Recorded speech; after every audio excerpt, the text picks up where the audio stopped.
Hallelujah, hallelujah. സുന്ദരിയായ ഒരു സ്ത്രീയെ തന്റെ മുൻപില് കിട്ടിയപ്പോൾ കാഴ്ചയാൽ ജീവിച്ചിരുന്നെങ്കിൽ ജോസഫ് ഒരിക്കലും ദർശനത്തിലെത്തത്തില്ലായിരുന്നു. ആമേൻ, ഹല്ലേലൂയ. തന്റെ സഹോദരനോട് വൈരാഗ്യം വെച്ചുകൊണ്ടിരുന്നെങ്കിൽ ജോസഫ് ഒരിക്കലും ദർശനത്തിലെത്തത്തില്ലായിരുന്നു. തുടർന്ന് അതിന്റെ കാരാഗ്രഹത്തിലും അടുത്ത ടെസ്റ്റ് വരികയാണ്. അപ്പക്കാരനും പാനപാത്രവാഹകനും ദൈവം അവർക്ക് ദർശനം കൊടുക്കുകയാണ്. ഹല്ലേലൂയ. ജോസഫ് ആ ദർശനത്തെ ഇന്റർപ്രറ്റ് ചെയ്യുക.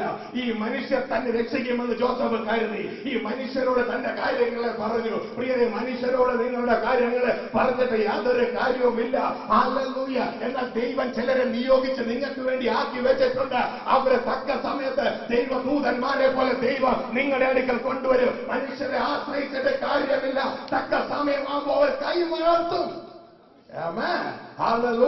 എന്നാൽ പെറ്റമ്മ നിന്നെ ഉപേക്ഷിച്ചാലും നിന്നെ ഉപേക്ഷിക്കത്തില്ല എന്ന് പറഞ്ഞ അരുമനാഥ് എൽഷദായി എന്ന അവന്റെ പേര്. അതിന്റെ അർത്ഥം ഒരു സ്ത്രീയുടെ മാറിടമുള്ള വ്യക്തി എന്ന അതിന്റെ അർത്ഥം. സർവശക്തനായ ദൈവം എന്ന് മറ്റൊരർത്ഥം സ്ത്രീയുടെ മാറിടമുള്ള വ്യക്തി എന്ന അതിന്റെ അർത്ഥം എന്നറിയാമോ? ഒരമ്മയെ പോലെ ഞാൻ നിന്നെ ഓമനിക്കുന്ന ദൈവമാണ്. യേശയ്യാപ്രവാചകന്റെ പുസ്തകത്തിൽ പറയുക, ഒരമ്മ ആശ്വസിപ്പിക്കുന്നത് പോലെ ഞാൻ നിന്നെ ആശ്വസിപ്പിക്കുക. പ്രിയ കുഞ്ഞെ, ആരെല്ലാം നിന്നെ തള്ളിക്കളഞ്ഞാലും, ആരെല്ലാം നിന്നെ വെടക്കെന്ന് പറഞ്ഞാലും, നീ ഒന്നിനെ കൊല്ലത്തിലെന്ന് പറഞ്ഞാലും, നിന്റെ കൂടെയുള്ള നിന്റെ ശ്വാസത്തെക്കാൾ തൊട്ടടുത്ത് നിന്റെ കൂടെയുള്ള നിന്റെ ദൈവമുണ്ടല്ലോ, നിന്നെ കൈപിടിയത്തില്ല. ഒറ്റ കാര്യം മാത്രം ചെയ്താൽ മതി. അവന്റെ തന്ന ദർശനത്തെ മാത്രം നോക്കിക്കൊണ്ട് നീ മുന്നോട്ടേക്ക് പോകും. കാഴ്ചയല്ല, കാഴ്ച മൃഗങ്ങൾക്കുള്ളതാ. എന്നാൽ നീ മൃഗമല്ല, നീ മനുഷ്യനാ. നീ ദർശനത്താൽ ജീവിക്കേണ്ടവരാ. ആ ദർശനത്താൽ നീ മുന്നോട്ടേക്ക് പോ. ദർശനമില്ല എങ്കിൽ ജനം നശിച്ചു പോകും. Hallelujah, hallelujah, hallelujah. 105 സങ്കീർത്തനം പറയുക, ദൈവത്തിന്റെ അരുളപ്പാടിനാൽ വചനം നിവൃത്തിയാകുമ്പോൾ അവർ ജോസഫിനെ ചങ്ങലകളാൽ ബന്ധിച്ചു. അപ്പൊ ആര് പറഞ്ഞിട്ടാ ഇത് മുഴുവൻ നടന്നേ? ഇതപ്പോ സെറ്റ് ബാക്ക് അല്ലല്ലേ? ഇതൊരു സെറ്റ് ബാക്ക് അല്ലല്ലേ? ഇതൊരു സെറ്റപ്പ് ആയിരുന്നു. ഇതൊരു സെറ്റപ്പ് ആയിരുന്നു. ദർശനം ലഭിച്ച വ്യക്തിയെ നിന്റെ ജീവിതത്തിൽ നീ ഇന്ന് അനുഭവിക്കുന്ന വിഷയങ്ങൾ സെറ്റ് ബാക്ക് എന്ന് പറഞ്ഞ് മാറി നിൽക്കല്ലേ? ഇതൊരു സെറ്റപ്പ്. ഹല്ലേലൂയ. എഞ്ചിനീയറിംഗ് കോളേജിലെ ഒന്നാം വർഷ പരീക്ഷ വന്നപ്പോ പറഞ്ഞു, ഈ ഗവൺമെന്റ് ഒന്നിനും കൊള്ളത്തില്ല, ഇങ്ങനെ പരീക്ഷ എടുത്തതാണോ ഇങ്ങനെ ആളുകൾ തെളിയിച്ചെടുക്കുന്നത്? അങ്ങനെയൊന്നും വേണ്ടെന്ന് നിങ്ങൾ പറയോ? ഇല്ല, അത് സെറ്റ് ബാക്ക് അല്ല, അതൊരു സെറ്റപ്പാണ്. ഇങ്ങനെ പല സെറ്റപ്പുകളിലൂടെ കടന്നു പോയാലേ അവസാനം വാഗ്ദത്തം ലഭിക്കും. ഹല്ലേലൂയ. അപ്പോൾ പ്രിയരെ, നമ്മളെ ഓരോരുത്തരെയും ദൈവം ചില മാർഗങ്ങൾ ഒരുക്കി വെച്ചിട്ടുണ്ട്. ചില ദൈവത്തിന്റെ ക്രിസ്തുവിന്റെ സഭയാകുന്ന ശരീരത്തിലെ ചില ജോലികൾ ചെയ്യുവാൻ ദൈവം ഒരുക്കി വെച്ചിരിക്കുകയാണ്. പലർക്കും അറിവില്ലാത്തത് കൊണ്ട് പലതരം പഠിപ്പീരികളുണ്ട്. ഹല്ലേലൂയ. എല്ലാം യേശു ചെയ്തു, എല്ലാം യേശു ചെയ്തു, എല്ലാം യേശു ചെയ്തു. ഇനി നമ്മൾ ഒന്നും ചെയ്യണ്ട, ഇനി നമ്മൾ ഒന്നും ചെയ്യണ്ട. നമ്മുടെ പ്രവൃത്തി മൂലമല്ല, നമ്മുടെ പ്രവൃത്തി മൂലമല്ല. ആരോ കൂവിയത് കേട്ട് കൂവുകയാ. ആ കൂവിയ ആള് കൂവിയത് കറക്റ്റായിട്ടാ കൂവിയത്. എന്നാൽ കേട്ട് കൂവിയവൻ കറക്റ്റ് അല്ല കൂവുന്നത്. ആമേൻ. സത്യമാണ്. നമ്മുടെ ഒരു പ്രവർത്തനവും വേണ്ട രക്ഷയ്ക്ക്. ഹല്ലേലൂയ. നമ്മുടെ ഒരു പ്രവർത്തനവും വേണ്ട രക്ഷയ്ക്ക്. പക്ഷെ രക്ഷിക്കപ്പെട്ട് കഴിഞ്ഞാൽ ഞാൻ നിങ്ങൾ ചെയ്തു പോകുവാൻ ഒരു പ്രവൃത്തി ദൈവം മുന്നൊരുക്കിയിട്ടുണ്ട്. ഇന്ന് ടിവിയിലൂടെ സ്ഥിരം കേൾക്കുന്ന ഒരു ന്യൂസാ, ഒന്നും ചെയ്യണ്ട, ഒന്നും ചെയ്യണ്ട, ഒന്ന് കൈവച്ചാൽ മാത്രം മതി, പരിപാടി എല്ലാം കഴിഞ്ഞു. ആരോ കൂവിയത് കേട്ട് കൂവുകയാണ്. അരവൈദ്യൻ ആളെ കൊല്ലുമെന്ന് പറഞ്ഞതുപോലെ. പ്രിയരെ, ദർശനം മനസ്സിലാക്കുക, വ്യക്തമായി ദർശനം മനസ്സിലാക്കുക. അത് പ്രകാരം നാം ഓടുവാനായിട്ട് ഇടയാകണം. ഹല്ലേലൂയ. എഫേസ്യ ലേഖനം 2-ാം അധ്യായം അതിന്റെ 9-ാം വാക്യം പറയുകയാണ്, നിങ്ങൾ രക്ഷിക്കപ്പെട്ടത് നിങ്ങളുടെ പ്രവൃത്തി നിമിത്തമല്ല. ഹല്ലേലൂയ. രക്ഷിക്കപ്പെട്ടത് ഒരു മനുഷ്യന്റെ പ്രവൃത്തി നിമിത്തമല്ല. അതും കർത്താവായ യേശു കാൽവരി ക്രൂശിൽ ചെയ്ത ആ മഹാത്യാഗത്തിന്റെ ഫലമാണ്. ഹല്ലേലൂയ. ബൈബിളിന്റേതായ പർപ്പസിലേക്ക്, വിഷനിലേക്ക് ഇറങ്ങുമ്പോൾ ആ കാര്യം കൂടുതൽ മനസ്സിലാകും. 2:9 വായിച്ച പ്രിയ സഹോദര, കൃപയാലല്ലോ നിങ്ങൾ വിശ്വാസം മൂലം രക്ഷിക്കപ്പെട്ടിരിക്കുന്നത്. എന്തുകൊണ്ടാ? കൃപയാൽ. ഇനി വേറൊരു ചോദ്യമുണ്ട്, ഈ കൃപ ലഭിക്കാൻ കാരണം എന്താ?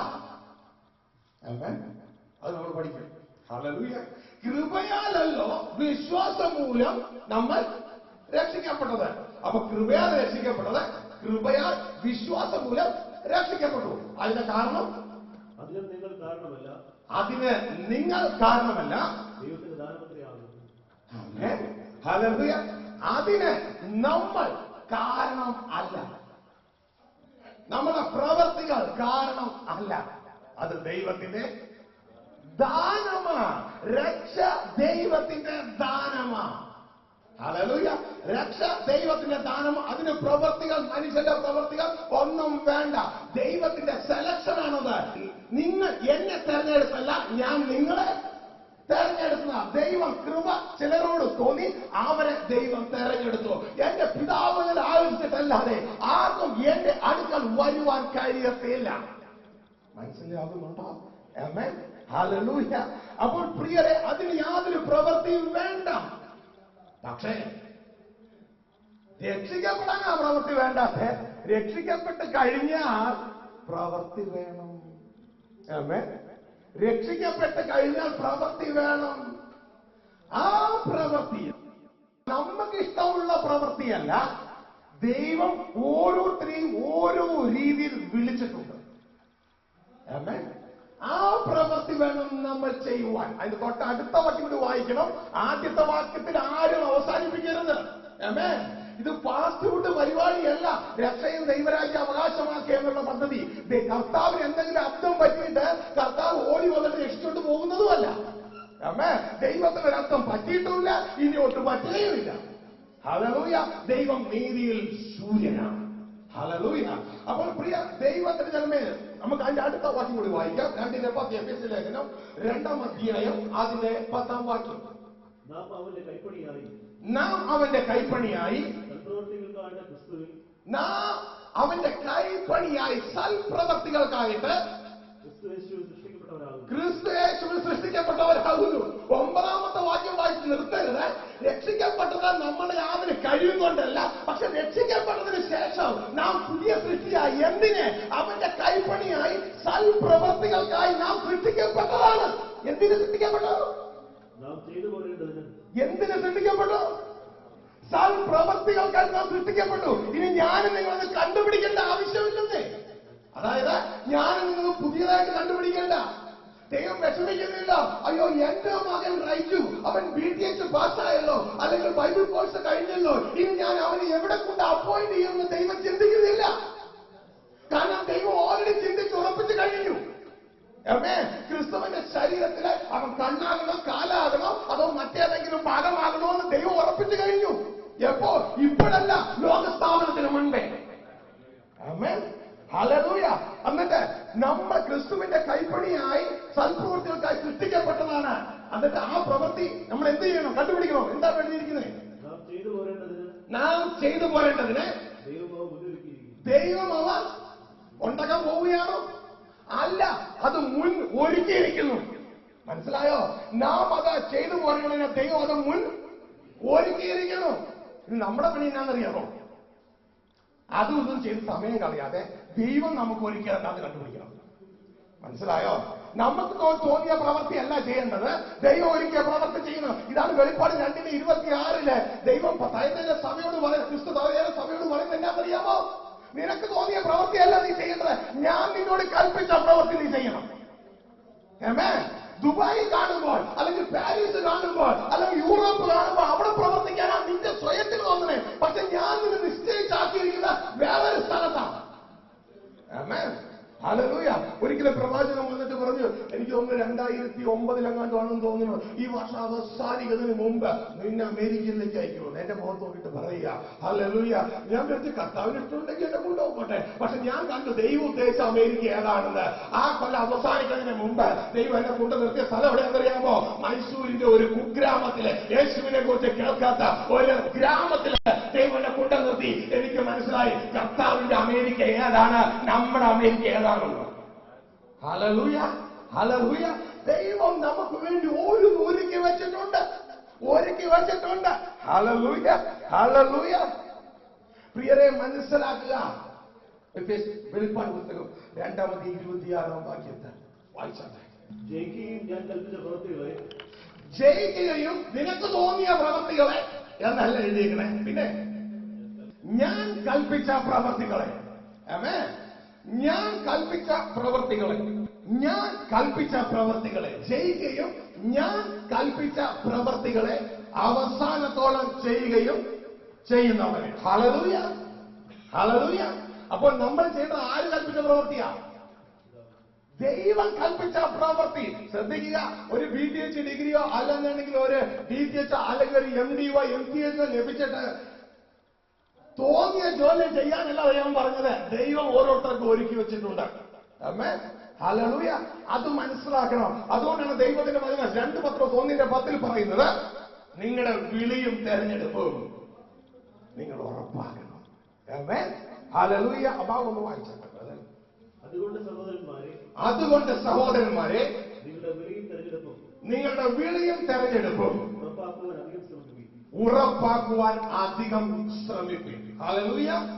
നിങ്ങളുടെ വിളിയും തെരഞ്ഞെടുപ്പും ഉറപ്പാക്കുവാൻ അധികം ശ്രമിക്കും. ഹല്ലേലൂയ. അപ്പൊ ഈ സമയങ്ങളിൽ നമ്മൾ മനസ്സിലാക്കേണ്ടത് നമ്മുടെ വിളി എന്താണ്, നമ്മുടെ തെരഞ്ഞെടുപ്പ് എങ്ങനെയാണെന്നാണ്. ഇത് എങ്ങനെ മനസ്സിലാക്കുമെന്ന് നിങ്ങൾക്കൊരു ചോദ്യം ഉണ്ടാകും. ആമേൻ, ഇല്ലേ? ചോദ്യമില്ലയോ? ഹല്ലേലൂയ. അതിന് ഉത്തരമാണ് റോമൻസ് 12:2 പറയുന്നത്. നിങ്ങൾ എങ്ങനെ തിരിച്ചറിയുന്നതെന്ന് അറിയാമോ? നിങ്ങളെ സംബന്ധിച്ച് ദൈവത്തിന് പൂർണ്ണതയുള്ള ഒരു ഹിതമുണ്ടാകും. ആമേൻ. അത് നിങ്ങളെ സംബന്ധിച്ച് നല്ലതാണ്. അത് നിങ്ങൾ തിരിച്ചറിയേണ്ടതിന് നിങ്ങളുടെ ഇന്നത്തെ ലോക സ്വഭാവത്തിലുള്ള ആ മനസ്സ് നിങ്ങൾ പുതുക്കി അതിന്റെ രൂപത്തിന് അന്തരം വരുത്തി നിങ്ങൾക്ക് തോന്നിയതുപോലെയല്ല. അതിന് പകരം എന്ത് ചെയ്യുന്നറിയാമോ? ചുമ്മാ ആരാധിക്കാൻ വേണ്ടി അന്തരം വരുത്താനല്ല പറഞ്ഞത്. അതിന്റെ അർത്ഥം ആരാധിക്കണ്ടെന്നല്ല പറഞ്ഞത്. ആരാധിക്കണോ, പക്ഷെ ആരാധിക്കാൻ വേണ്ടി മാത്രമല്ല അന്തരം വരുത്തേണ്ടത്. എന്തിനാണെന്നറിയാമോ? നിന്നെ സംബന്ധിച്ച് പൂർണ്ണതയുള്ള ഒരു ദൈവ ഹിതമുണ്ട്. അത് നീ തിരിച്ചറിയുവാൻ വേണ്ടി നീ അന്തരം വരുത്തണം. ആമേൻ, ഹല്ലേലൂയ. ദൈവം സംസാരിക്കാത്തത് കൊണ്ടല്ല, ദൈവം സംസാരിക്കാത്തത് നമുക്ക് മനസ്സിലാകാത്തത് കൊണ്ടാണ്. ഹല്ലേലൂയ. ദൈവം സംസാരിക്കാത്തത് മനസ്സിലാകാത്തത് കൊണ്ടാണ്. ഹല്ലേലൂയ. ഈ പുസ്തകം വായിക്കുമ്പോൾ അതിൽ എഴുതിയിട്ടുണ്ട് ദൈവം സംസാരിക്കുന്നത് എങ്ങനെ നമുക്ക് മനസ്സിലാക്കുവാൻ കഴിയും. പ്രിയ ദൈവത്തിന്റെ ജനമേ, ഹല്ലേലൂയ. അതിൽ പറഞ്ഞിരിക്കുന്ന ഒരു കാര്യം, നമ്മൾ കൊച്ചി FM ട്യൂൺ ചെയ്തിരുന്ന ഒരിക്കലും തിരുവനന്തപുരം ആകാശവാണി കിട്ടത്തില്ല. ആമേൻ, ഹല്ലേലൂയ. നമ്മുടെ ട്യൂണിംഗ് മാറ്റണം. അതേപോലെ നമ്മൾ ലോകത്തിന് ട്യൂൺ ചെയ്തിരുന്നാൽ ദൈവരാജ്യത്തിനുള്ള പരിശുദ്ധാത്മാവിന്റെ ഒരു സന്ദേശവും നമുക്ക് പിടിച്ചെടുക്കുവാൻ കഴിയുകയില്ല. Hallelujah, hallelujah. അപ്പോൾ പ്രിയരെ, നമ്മൾ ഈ കാര്യങ്ങൾ ഇത്രത്തോളം മനസ്സിലാക്കി. അപ്പോൾ എങ്ങനെയാണ് ദൈവം പ്രവർത്തിക്കുന്നത്? ദൈവം ആരംഭത്തിൽ തന്നെ അവസാനം പ്രഖ്യാപിക്കുന്നത്. ജോസഫിന്റെ ജീവിതത്തിന്റെ ആരംഭത്തിൽ തന്നെ ദൈവം ജോസഫിന്റെ ജീവിതത്തിന്റെ ലക്ഷ്യവും കാര്യങ്ങളും ജോസഫിനെ വെളിപ്പെടുത്തി കൊടുത്തു, ദർശനത്തിൽ കൊടുത്തു. മനസ്സിലായോ? ആമേൻ. ആ ദർശനം ജോസഫ് പ്രാപിച്ചു.